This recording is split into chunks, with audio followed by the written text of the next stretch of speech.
Global TV News Express, NIMET warns of heavy rains, thunderstorms and flash floods nationwide.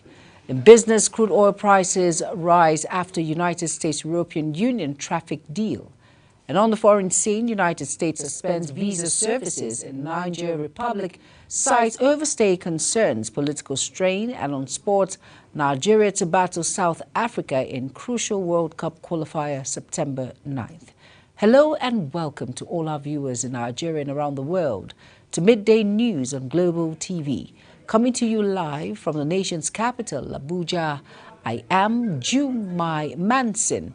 A quick reminder that Global Television is on DSTV channels 365 and Star Times channel 276. Now the news in full. The immediate past chairman of Nigeria's ruling political party, All Progressive Congress APC, Abdullahi Umar Ganduje, has been confirmed with the esteemed Grand Patron Award in recognition of his significant contributions to the substantiability and development of broadcasting practice in Nigeria. The award was conferred on him at a prestigious ceremony held during the grand finale of Nigerian Week London 2025 held at Hippodrome Theatre, Golders Green, London. Our correspondent, Edinken Michael, has the details. The award ceremony took place amidst a gathering of prominent Nigerian diaspora leaders, industry stakeholders, and well-wishers celebrating Nigeria's rich cultural heritage, economic progress, and impactful contributions across various sectors. The event, now in its 2025 edition, aims to strengthen diplomatic and economic ties between Nigeria and the United Kingdom, while spotlighting Nigeria's achievements on the international stage. Delivering keynote address at the event, the Director General of the National Orientation Agency, Malem Lanre Issa-Onilu, and his counterpart, the Director General of the Nigeria Broadcasting Commission, Charles Ebuebe, tasked the creative industry to drive positive Nigeria stories that can captivate both domestic and global audiences. So we felt both the leaders and the followers must be committed to that identity project. And that is the only time we can collectively move the country together. The strategy we have decided to put up is fix the foundation first, and then you come up with regulations and engagements and all of that. During the award presentations, Dr. Ganduje, the immediate past chairman of the All Progressive Congress, was honored for his dedicated efforts in promoting effective broadcasting practices and supporting the growth of Nigeria's media landscape. It's here. So this award goes to Dr. Abdullahi Umar Ganduje, OFR, for the Distinguished Patron Leadership Award. And the representative is here. Congratulations, madam. The organizer says Ganduje's leadership and initiative have been instrumental in fostering transparency, promoting national unity, and enhancing the country's media infrastructure. Represented by a team of top management of Global Television, the acting managing director Aisha Lare Musa expressed Ganduje's gratitude on the award.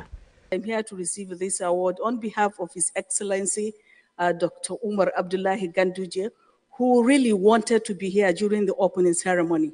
Nigeria Week is an annual week-long international festival in London to highlight Nigeria's contribution to film, fashion, Nollywood, and Afrobeat music, as well as the tradition of various ethnic groups across the nation.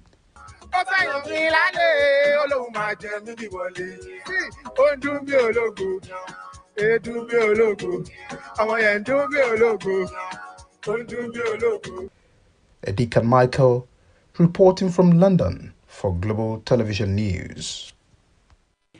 The Independent National Electoral Commission, INEC, has hosted a post-election follow-up, a needs assessment mission from the Economic Community of West African States Network of Electoral Commissions, ECONEC, in Abuja. Now, the mission seeks to evaluate Nigeria's implementation of recommendations from the 2023 general elections. Annette Patrick reports. We apologize. That report will be brought in our subsequent bulletin. The House of Representatives has proposed a single day for the conduct of the 5 elections in 2027. If the proposal is upheld, the reviewed Electoral Act would empower the Independent National Electoral Commission (INEC) to simultaneously conduct the presidential, senatorial, House of Representatives, governorship, and House of Assembly polls in one day. Other amendments being proposed by the lower chamber of the National Assembly include the payment of 50 million naira by political associations seeking registration as parties, registration of presidential election expenses to 10 billion naira, conduct of elections 120 days before the expiration of the incumbent term, and determination of election petitions within 90 days after the exercise. The federal government has launched a loan fund to support staff of tertiary institutions. The fund, known as the Tertiary Institution Staff Support Fund, is designed to enhance the welfare and professional development of academic and non-academic staff in universities, polytechnics, and college of education. Each academic and non-academic staff members will be eligible to receive up to 10 million naira, capped at 33.3% of their gross annual salary. Moving on now to the Academic Staff Union of Universities has expressed frustration over the prolonged stalemate in negotiations with the federal government over key issues affecting university lecturers and the education sector in the country. In an interview in Jos, the union president, Professor Chris Piwuna, said the union had run out of patience with the government despite years of promises and discussions.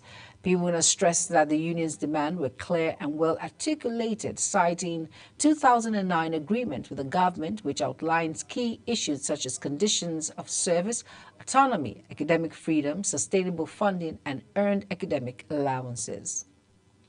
The Social Democratic Party, SDP, has expelled former Kaduna State Governor Nasir El-Rufai and banned him from associating with the party in any capacity for the next 30 years, citing forgery of membership documents. According to a statement by the party spokesperson, Araba Ayenigba, El-Rufai never registered at the ward level, yet falsely claimed membership on social media while allegedly forging documents to support his claim. The party also accused him of aligning with the African Democratic Congress, ADC, attempting to destabilize the SDP through misinformation and violating the party's principles and Nigeria's electoral laws. The federal government has announced a cost-sharing scheme with the National Health Insurance Authority to make cancer treatment more affordable for low-income patients, offering subsidies of up to 400,000 naira for radiotherapy. This follows the inauguration of 3 oncology centers in Katsina, Nsukka, and Benin, noting that it plans to establish oncology centers in Maiduguri, Port Harcourt, Ilorin, Yola, and other strategic locations. Radiation therapy or radiotherapy is a type of cancer treatment in which specialists kill cancerous cells in the body by exposing them to ionizing radiation. The Nigerian Medical Association, NMA, has suspended its planned strike following a tense 12-hour emergency meeting with government officials and state governors. However, the association gave the federal government a 21-day ultimatum to meet its demands, citing dissatisfaction with the recent MOU. Delegates rejected the deal due to lack of clear timelines and guarantees, but had agreed to wait in hopes of a resolution. The federal government has dispatched armored personnel carriers to straighten security and combat banditry in Kebbi State. The state governor, Nasri Idris, made the announcement while inspecting the vehicles at the government house in Birnin, Kebbi. The governor noted that Kebbi has been under constant attacks from bandits crossing over from Zamfara and Niger State. Launching raids and retreating to their hideouts, stated that the deployment of APCs would help deter further attacks and protect lives and property. Meanwhile, troops of the Nigerian Army, supported by Department of State Services, Intelligence, and Hybrid Service Forces, have neutralized at least 45 terrorists during a gunfight in Iburu Village, Shiroro local government area of Niger State. The operation followed a tip-off about an impending attack, leading to the destruction of dozens of motorcycles used for the bandits. 2 hybrid fighters died and 4 others were injured and hospitalized in the state capital. The Nigerian Meteorological Agency, NIMET, has forecast widespread rainfall and thunderstorms across various parts of the country from Monday to Wednesday, warning that flash floods are likely in vulnerable areas, especially those with poor drainage systems. Now, according to its weather outlook released in Abuja, morning thunderstorms and moderate rainfalls are expected over parts of Jigawa, Zamfara, Kano, Kaduna, Bauchi, Yobe, and Katsina states in northern Nigeria, with the agency calling on residents to stay alert and prepare for possible weather-related disruptions. NIMET further advised motorists, outdoor workers, and the general public to exercise caution during the heavy downpour periods, as the rains may lead to reduced visibility, waterlogged roads, and traffic disruptions, emphasizing that this forecast is part of ongoing national efforts to strengthen disaster preparedness and public safety. You are watching the live broadcast of News Express. When News Express returns, crude oil prices rise after U.S.-EU tariff deal, OPEC eyes output hike. Details coming shortly, plus sports and foreign stories on the other side of this break. Please stay with us.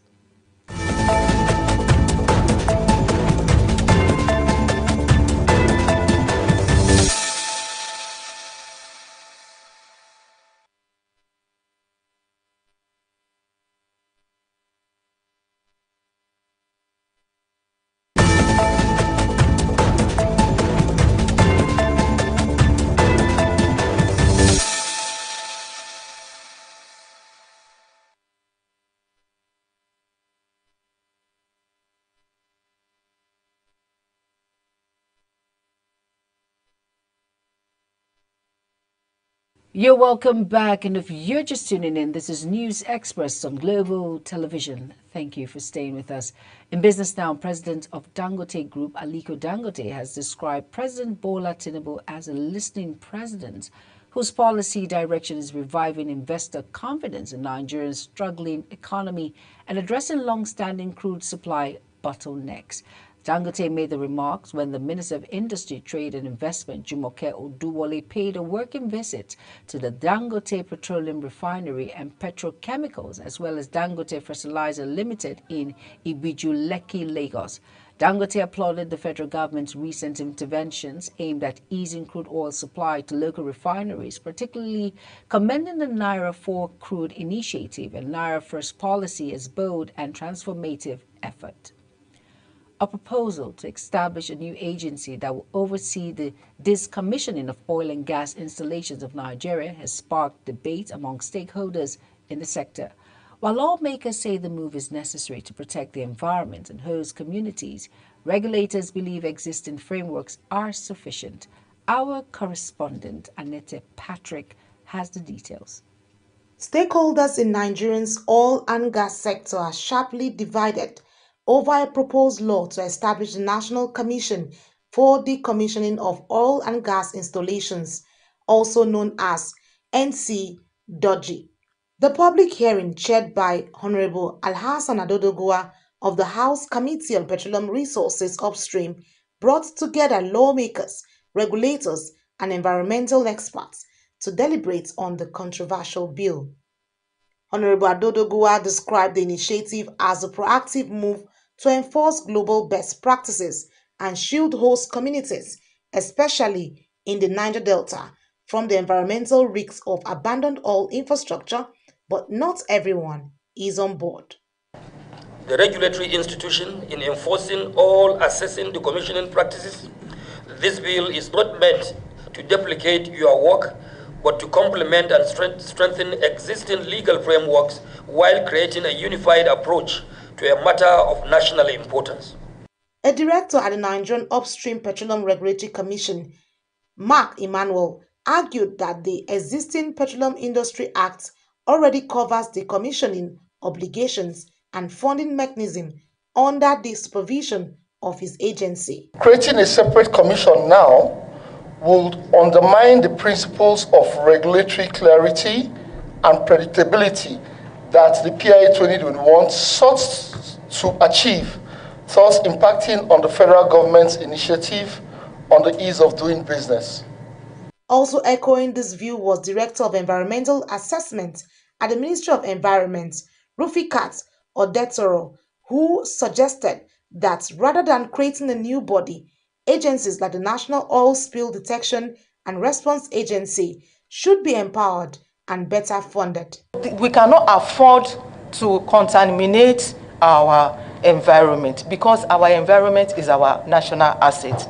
However, not all regulators oppose the idea, as the Deputy Director of Legal Services at NOSDRA, Titilayo Bayelo, expressed support for the bill but emphasized that NOSDRA must be included in the proposed Commission's governance structure for effective coordination. Yes, international best practices for the environment support the fact that environmental bodies of governance should evolve self-policies, laws, regulations on oil spill prevention programs. The hearing also drew attention to the ongoing disconnect between policy and action, particularly in the Niger Delta region, where communities continue to live with consequences of abandoned oil installations.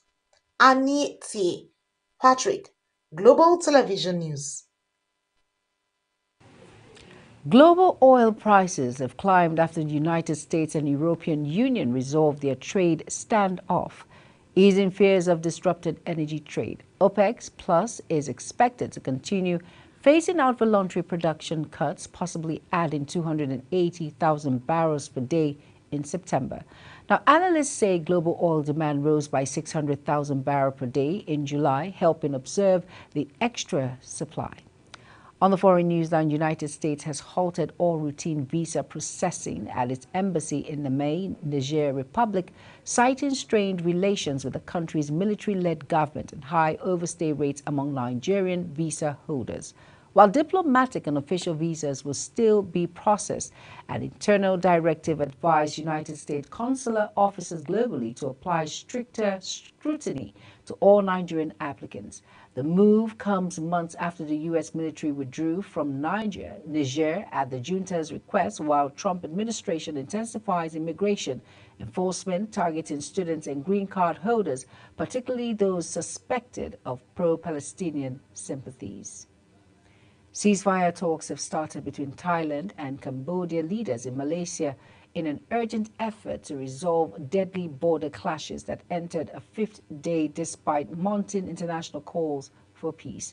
Thailand's acting Prime Minister Pathum Wechayachai and Cambodia's Prime Minister Hun Manet are holding ceasefire talks in Malaysia's administrative capital of Putrajaya at the official residence of Malaysian Prime Minister Anwar Ibrahim, the chair of the Regional Bloc Association of Southeast Asian Nations. The talks between the two warring Southeast Asian countries, hosted by Anwar, are aimed at halting fighting that has killed at least 35 people and displaced more than 270,000 from both sides of the Thailand-Cambodia border. Severe flood and landslides caused by territorial rains in northern China have killed at least 4 people, with 8 still missing. Thousands are evacuated in Beijing and Hebei province, where authorities issued high-level flood alerts. In Shenzhen Province 13, people remain missing on their bus accident linked to the flood waters. In sports now, the Nigerian Football Federation has announced that the Super Eagles will take on South Africa in a crucial 2026 FIFA World Cup qualifying match at the Total Stadium in Bamfotein in September 9, 2025. The stadium, which hosts 46,000 spectators, is expected to be packed for the 4 p.m. GMT kickoff, which is 5 p.m. Nigerian time, in a match that could pave decisive for Group C's single qualification spot. This high-stakes clash will come just 3 days after Nigerian hosts Rwanda in another must-win qualifying encounter on September 6th. The 2025 International Table Tennis Federation (ITTF) African Youth Championship officially begins in Lagos, with over 150 young players from 19 countries competing for Continental Glory and World Youth Championship tickets in Romania later this year. The week-long tournament, holding at the Molade Okoye Thomas Hall inside Teslim Balogun Stadium, will be the first time Lagos will host the continent's premier youth table tennis event. Nigeria's top seed Toby Abebakin and Favor Ojo have promised to give their all as they lead the country's medal charge in the under-15 and under-19 categories. Reports say Bayern Munich have reached an £88 million deal to sign Colombian winger Luis Diaz from Liverpool. The 20-year-old is set to replace injured Jamal Musiala and has left Liverpool's Asian tour to complete his medical. Diaz scored 17 goals last season and helped Liverpool win the Premier League under Arne Slot. As Global TV News Express comes to an end, here is a quick recap of our top stories again. On Global TV News Express, we brought to you that the Nigerian Meteorological Agency, NIMET, has forecast widespread rainfall and thunderstorms across various parts of the country from Monday to Wednesday, warning that flash floods are likely in vulnerable areas, especially those with poor drainage systems. In sports, we brought to you that the global oil prices have climbed after the United States and European Union resolved their trade standoff, easing fears of disrupt energy trade. And on the foreign news, we brought to you that the United States has halted all routine visa processing at its embassy in the Niger Republic, citing strained relations with the country's military-led government and high overstay rates among Nigerian visa holders. And finally, on sports, the Nigerian Football Federation has announced that the Super Eagles will take on South Africa in a crucial 2025 FIFA World Cup qualifying match at Toyota Stadium in Bamford on September 9, 2025. And that's it on Global TV News Express. A quick reminder that Global TV is on DSTV channel 365 and Star Times channel 276. Kindly follow us across all social media platforms now showing on your screen by using @Global TV NG. I am Jumai Manson. Thank you for watching. Good evening.